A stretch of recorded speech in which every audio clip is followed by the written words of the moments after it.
होली की आग में कौन जला था? सच्चाई जानकर आप दंग रह जाएंगे। क्या आपने कभी सोचा है होली की आग क्यों जलाई जाती है? क्या सिर्फ एक परंपरा है या इसके पीछे भक्ति का सबसे बड़ा चमत्कार है? यह कहानी है अहंकार और अटूट विश्वास की। यह कथा है असुर राजा हिरण्यकश्यप और उसके परम भक्त पुत्र प्रहलाद की। हिरण्यकश्यप ने कठोर तपस्या कर ब्रह्मा से ऐसा वरदान पाया था कि उसे कोई देव, दानव, मनुष्य या पशु नहीं मार सकता था। न वो दिन में मरता था, न रात में, न घर के अंदर, न बाहर, न अस्त्र से, न शस्त्र से। ये वरदान मिलते ही उसका अहंकार आसमान छूने लगा था और उसने घोषणा कर दी थी, अब इस संसार में केवल मेरी पूजा होगी। लेकिन उसके ही घर में जन्म लिया उसका पुत्र प्रहलाद, जो कि बचपन से ही भगवान विष्णु का परम भक्त था। गुरुकुल में भी प्रहलाद बच्चों को सिखाता था, ईश्वर एक है और वे हर जगह है। यह सुनकर हिरण्यकश्यप क्रोधित हो उठा। उसने अपने ही पुत्र को मारने के लिए अनेकों प्रयास किया।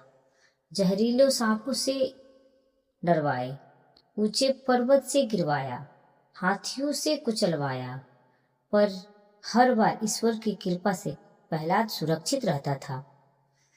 अंत में हिरण्यकश्यप ने अपनी बहन होलिका को बुलाया, जिसे अग्नि से न जलने का वरदान मिला था। योजना बनाई, होलिका प्रहलाद को गोद में लेकर अग्नि में बैठेगी और अग्नि प्रज्वलित होगी तो प्रहलाद जल जाएगा। लेकिन ऐसा नहीं हुआ। अग्नि प्रज्वलित हुई, लपेटे उठी, पर उल्टा हो गया। भक्त प्रहलाद भगवान का नाम जपते रहे और होलिका स्वयं जलकर भस्म हो गई। यही कारण है कि होली से एक दिन पहले होलिका दहन किया जाता है। अहंकार के अंत और भक्त की जीत के प्रतीक के रूप में होता है। क्रोधित होकर जब प्रहलाद नहीं जले तो हिरण्यकश्यप क्रोधित हो गया और क्रोधित होकर हिरण्यकश्यप ने खंभे की ओर इशारा कर पूछा, क्या तेरा भगवान इस खंभे में है? प्रहलाद ने शांत स्वर में कहा, भगवान हर जगह है। तभी खंभे से प्रकट हुए भगवान नरसिंह।